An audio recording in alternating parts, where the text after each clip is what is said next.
just remember the 5 things I Well, I think it's going to 4 o'clock. It's not my favorite, so it's him. They should have moved it Jimmy in a car. in the center in here so we don't have it backlit like that. Yeah, mine's actually the worst because the light's behind you. No, it's cool. I will give that a try. Actually, Why don't you it's slide funny you over? say that. I'm not taking the stuff I'm supposed to be using for my son I'll hit for one. myself, and I should be. It's hard. It's hard. What are you hitting them with? But have you tried the sour candy drink? No, what's that one? What's your temperature? Mine's 4,300. I was going to say, it's right in the middle, so Warhead. I'm probably going to hit him with daylight. Chewy candy. I keep literally, I don't have any in my desk at work, and it like something about it actually distracts your brain and shuts off like that part of your brain. Really? Yeah. I swear by it. Not getting it? Okay. Yeah. Really? I I feel it. Hold on, let me, that's a good idea. I am very likely to keep sour candy. I started with sour Hold on. Skittles, Yeah. and that was like, that's what made me, I was like, oh my god, this works. I got 3.8. You want me to But then my teeth started hurting, so I was go like, like, I'm definitely trying for both of you. I appreciate it. Thank you. Why are your anxieties down? you guys okay if I put that on? Looks good. I got a 5 too. Did you really? Yep. I got 3 too. Hold on. Hold Hold on. Well, you know his face usually isn't blue. I prefer blue. That's my artistic style. Blue and shaky and out of focus. And I got 4. He wasn't. I'm up on the Joe 9 for the U.S. Marshals Service. I can give you my light and choose my thing for him. I Okay, could always use more. 22nd I morning. think that's enough. I mean, if I want to come next to me, I'll take that light. Well, I'll take the light and then I'll just use my top light for him. This way we get more light here. Yeah, hell yeah. Thank you.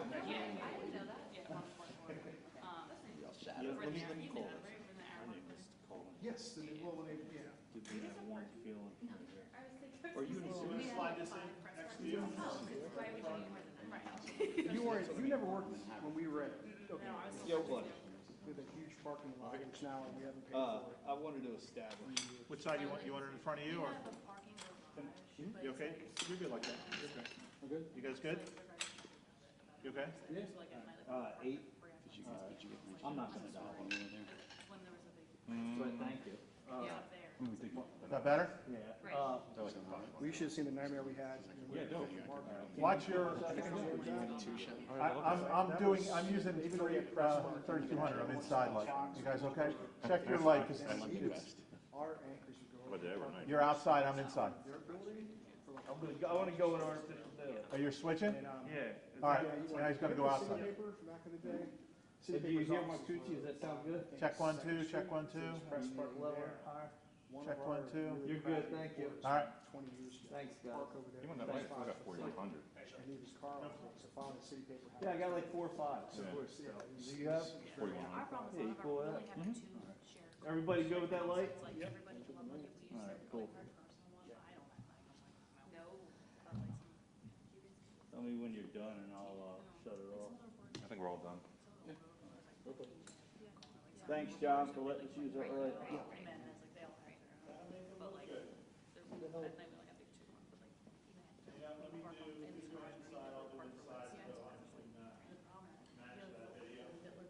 That's like, that's the bottom floor of the air building, so people who come all the time, they don't know, because they park in our press center, PPA's out there, literally, I think they tow constantly snowing, which is good for us. Yeah. I just cheer him on. Yeah. Do you read Kevin Kincaid? No. He writes for, he used to be with us, but he writes for, South, is it, something broad, it's the satirical sports site. Dawson Broad. Dawson Broad. And it's just great, because he gets so angry sometimes, he would get tickets on his They car. were very angry today about Dollar He would park his car illegally, and then wonder why he'd get a ticket. And I'm like, so I started leaving like fake tickets off his car, because he would like park like above the car, I'm like, dude, the sign's right there. It's like, he's like, you can't be taking my money. I'm like, you're parking illegally, dude, now he's at the lab. Also, the thing that doesn't care, I'll tell you. Exactly. They really don't care. Unless you're behind that building, that apartment building that's across from our garage, it's on, are you on Hamilton? Yeah, Hamilton. That, well, yeah, the front of our building's Hamilton, but the back's On Spring Spring Garden, Garden. there's a ton of press parking. I park Yeah. there every time when I go to Yeah. police headquarters. But we always, You guys go to park there? yeah, Yeah, and we it's supposed to do. be Always closed. empty. That's Yeah. nice. We put all of our trucks except on the other side. Right. It's supposed to be for us, and it's so bright. usually during the day, people will Go park right there there. and head up. And it's too much to take, then you gotta walk around, it's like yeah, screw that. We've had that for 15 years. But, Well, we used to have one on Market Street, but then they did, they like redid that chunk between 23rd and 24th, like where the tree, like right in front of our building. Give them With the some kind of construction and like they moved a giant bike lane, so we used to have two press parking, but then they got rid of that one and they're doing that one. Yeah. the biggest thing is just trying to get into the old park. I've never been here. Market. In the building? No. We had the press Yeah, parking. there are other rooms, cool. People would just park, there were horse carriages now, Oh, is that really? what it was? and people just park there. Is this a full weekends? U.S. Marshals building? No. Pull his like really nice porch, really low to the ground. It was an older guy. It's one of those buildings that like nobody knows about. He parked there. Where were they before here? One of the WYSP trucks just pulled up. Were they because they like parked, across you from know, wrong side. Rizzo building? And he came in, knocked on the door, and he went, Nah. I parked that car there. Who's parking in front of me? I tried to get out and scrape my hood. I don't know, like I feel like is the ATF still in the, Pull up there. I'm like, oh, it says Curtis press building? only. I'm like, so maybe next time you'll pay the $25 to park it. I turned around and walked out. Oh, where Homeland Security is? yeah, I think so. Scraped the front of his car. He tried to go underneath it. It was so low. He went underneath of And the then there's the expedition. US Customs House, the second chest. Oh, it was great. There's stuff in there. And it wasn't even, I was like, not even my car. Obviously, yeah. I work for them. I work for KYW. Actually, I don't know where it is. It's so frustrating. It's a secret. It's one of those things that have nothing to do with me, but I get so frustrated every time I come over. Like, you're not my coworker. You're not my coworker. You're like, I don't know you. We have this like, we slide with like a one channel with all the reporters, and it's every time we see them tell, we're always taking pictures. Like, yeah, another one gets it. You're like, bad, horrible karma, but you know. Stuff happens. Some worse things have happened.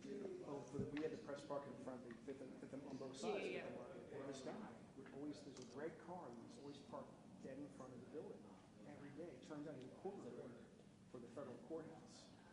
And he got a placard to leave his car, but we had to clear that area for like events. So we'd have like a tour bus coming in, or there'd be something stupid on a little, there's a little tarmac we had out there, and we can't park there, and that guy would park his car there, so we had to tow. He was so angry. It's like, dude, get press parking, that meant you'd have a free parking spot. Right. Free. All the time. Right. Like, you told my car. We're like, Yeah. I try to keep like the station ones free if I can, but sometimes like you can't help it. Like I always use Smart Sign for like deliveries, like it's, you know, that stuff. But it's, you know, if I you're, use yours for like police headquarters. So City Hall's been a nightmare. People are just. I was The gonna worst say, thing is the city, Central City District, the cars, Yeah. they park in the press parking. they don't care. well, they have those spots at JFK on the other side, I know, and I didn't even know they were there, because you never go around that way. Yeah. And like I last found week, those by yeah. accident too. And other ones, there's like 3 on Market Street right before it. So that one I try and go first, but if there's nothing there, I'm like, because everyone like, it's like a load. Oh, If you're in a company car, I just park in the city council parking spaces, because at that point, we're not marked. We got this. We're not either. we just, as long as you have like a thing on there, they won't give you grief usually, because they know.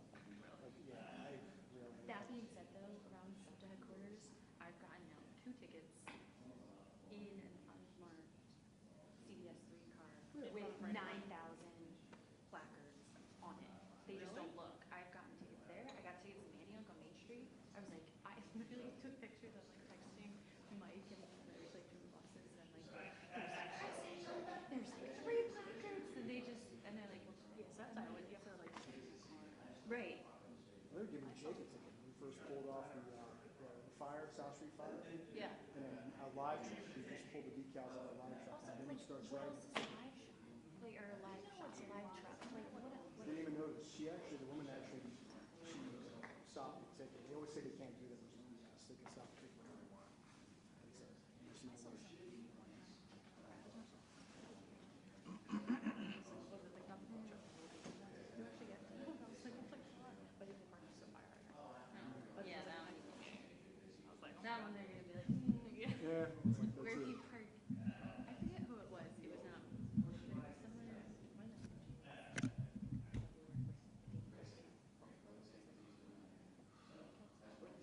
And they got, and but they were like, it's bunker, and they were like, yeah, it's bunker.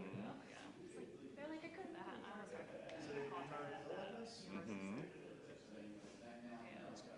Yes. He talks a lot. it's such a stupid complaint about, but like when I act, when Just I'm wait. texting, it's so. You're gonna be like, Oh, yeah. oh, and see. Yeah. He's a good guy. I work with him. I'm like, you ruined my day. Yeah, like 25 years ago, yeah.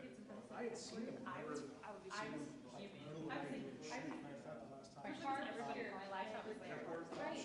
Yeah, yeah, And then, like, I went in and I talked to like Andrew. Oh, yeah, he went to he was in Harrisburg. Jesus, but blah blah blah. Doing that driving is gonna be needed, so it's, Well, he's further than I was. I can't change that. I think he's like an hour and a half. that's crazy. Yeah, that's fine. Like that. You guys got They free have the parking? worst. I know, Holden is the worst part of our day. That's what I always say. Right. Well, since during the pandemic, they let everyone else stay out. They didn't want to give us the tickets. I feel like an asshole. Really?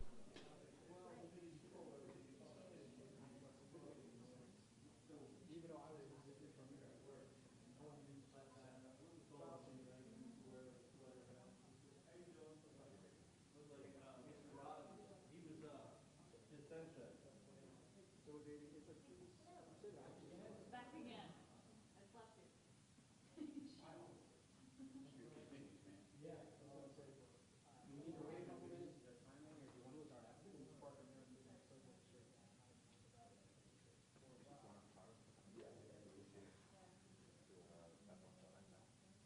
Test test. 1, 2, 3.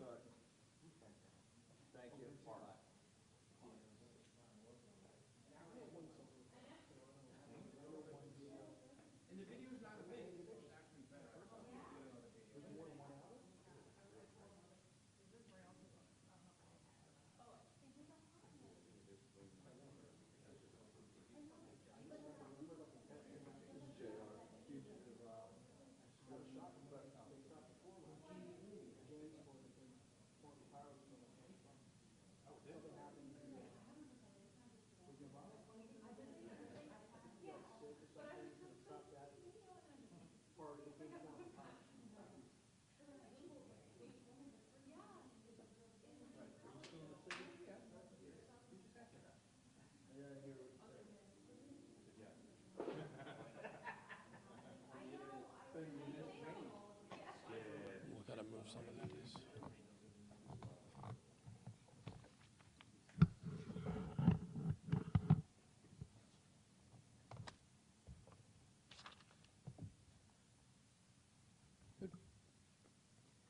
Good afternoon. My name is Robert Clark, Supervisory Deputy U.S. Marshal for the Eastern Pennsylvania Violent Crimes Fugitive Task Force.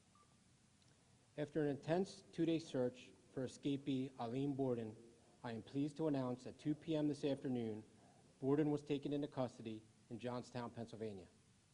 The arrest operation included investigators from the Marshals Fugitive Task Force in Philadelphia, the Marshals Western Pennsylvania Fugitive Task Force, the Johnstown Police Department, Cambria County Sheriff's Office, and the Pennsylvania State Police. After eluding investigators in West Philadelphia on Tuesday afternoon, our task force investigators developed information Bordan was picked up by 2 known Philadelphia associates Tuesday evening, and these individuals drove Bordan directly to Johnstown, Pennsylvania.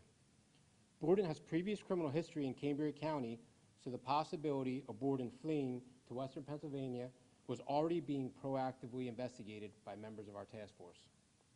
Immediately after developing information Bordan had fled Philadelphia, a team of U.S. Marshals traveled to Johnstown to brief the fugitive investigation to the Marshals Western District of Pennsylvania Fugitive Task Force. At 11:15 a.m. today, an apartment we believe Bordan could be hiding was surrounded at the Oakmont Homes located in the unit block of Wagner Street in Johnstown, Pennsylvania. This apartment was investigated with negative results. However, information was developed that Bordan was at this apartment from Tuesday night until 9 a.m. yesterday morning. At that time, we believe Bordan reached out to another woman who had previous ties to Philadelphia. This woman resided in the 300 block of David Street in Johnstown, Pennsylvania. At 2 p.m., the residents on the 300 block of David Street was surrounded by multiple law enforcement agencies. After knocking and announcing their presence, a woman answered the door, granted investigators permission to search, and confirmed Bordan was presently in the home. A search was conducted, and it was determined Bordan had secured himself in the attic crawl space. Deputy marshals breached the crawl space entry point, and Bordan had to be forcibly removed from the attic.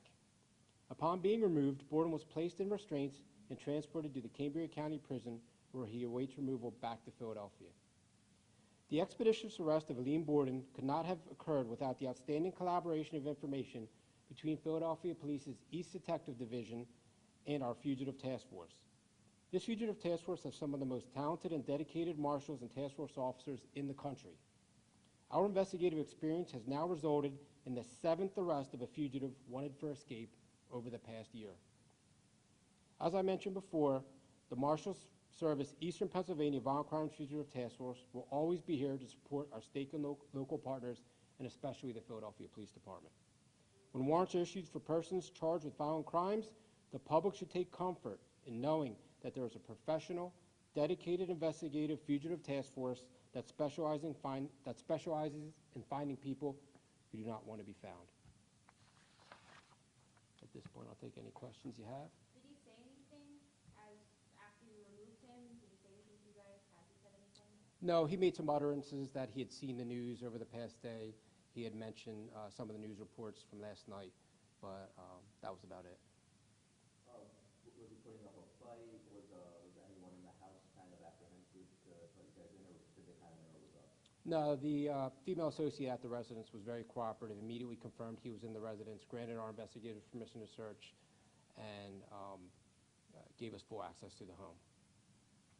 It seemed like you've had some help since he first got away from custody. Do you know how many people, are you guys looking into that kind of assisted him get from here to there? Well, our deputies are just coming back. They'll actually be back tomorrow. They'll write full reports in their interviews with the subjects that drove Alleem Bordan out to Johnstown. That'll be forwarded over to East Detectives Division, and they'll make the decision whether or not they want to prosecute for aiding and abetting in this escape. At this point, I don't know of anyone else who's being charged, but surely that could change in the future. That'll be up to the police department. Was he armed? He was not.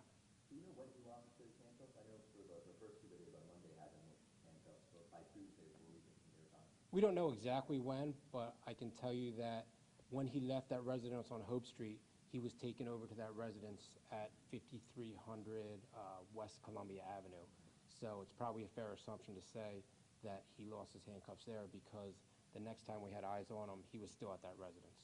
And you spoke to people in that neighborhood who say that that house had a lot of spotter issues, drug issues in there.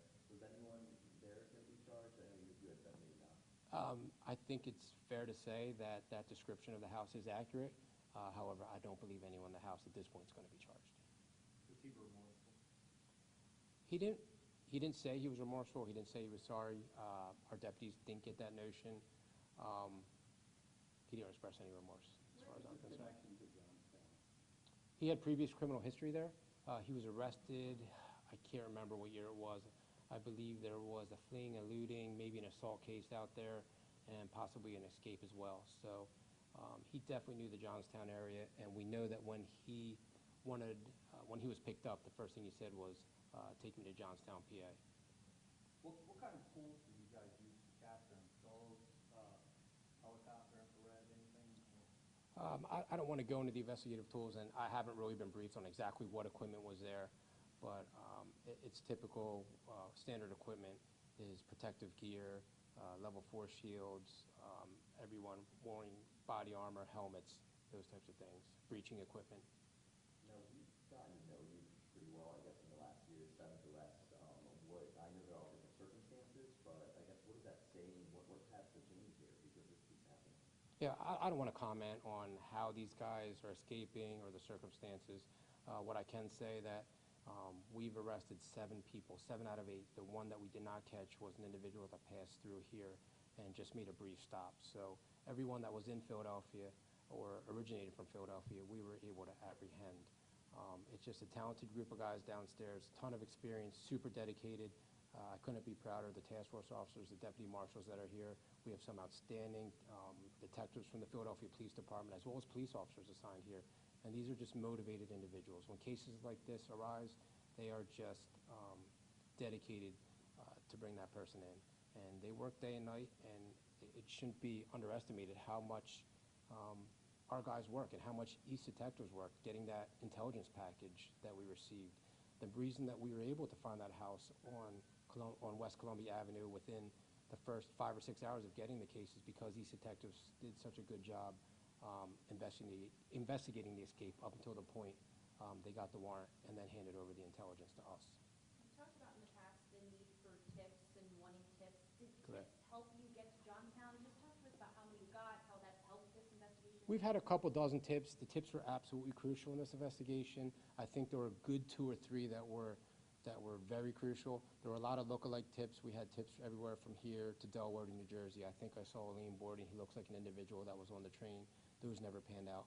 But we surely had a couple tips. I think I mentioned it yesterday that were crucial. And anytime we have an investigation like this, one of the first things we want to do is reach out to the public and say, we're here for your tips, because we'd rather take 1,000 tips that don't amount to anything than miss that one tip that could break open the investigation for us. Can you remind us again, is he still in Johnstown or is he already back? He's in Johnstown. We did not transport him back. He's in the Cambridge County Prison right now. And will he be transported back here? Eventually, he will be. That'll be up to the district attorney's extradition unit when they're going to bring him back. What additional charges is he facing? None that I know of, just the escape warrant. I don't believe there were any other charges while he was on the run the past 72 hours. So as far as I'm aware, it's just the escape warrant that was issued the night that he fled. Also, just to clarify, you said he was, picked up by 2 known associates after everything in West Philly. Did Correct. he have access to a phone? Like, how was he contacting, it seems like I said earlier, he had help along the way. How was he getting into contact with these people? We believe that he probably borrowed communication devices from these associates, from people that he was staying with. I think it's fair to say that he was able to borrow devices. I'm not sure whether he had a device himself or was in sole possession of one, but I surely believe he had access to communication devices through people that he was associating with. Anything else? Fun for you? It's fun. I love what I do. I have a great group of guys downstairs. And these guys are just so dedicated in finding people. And some of them have been here a long time, so we have that experience. Some of the guys that I've been personally with downstairs 13 years. So we've done everything from crimes against children to escapes to high-profile murders to shooting at law enforcement officers. So I think it's the best job in the world being assigned to a Marshals Service Fugitive Task Force. I'm very fortunate that I've been here so long and have a great investigative team, great management, and the Marshals Service, I think they're the best in the world at finding people who don't want to be found. They really are. We have a great training program. We have great investigative training, and that's all we do is find people. And it's just a great agency to work for, and I couldn't be prouder to be with the Marshals now, well over 20 years. Anything else? All right, thank you, everyone. I appreciate it. Do you have pictures in a video? I am. So I'm going to go back downstairs, and I'm going to try to put together all this and a brief press release so I can send it out with a couple pictures, maybe a short video. I should have them. I'm going to have them out before I leave, so I'm hoping to have them out within the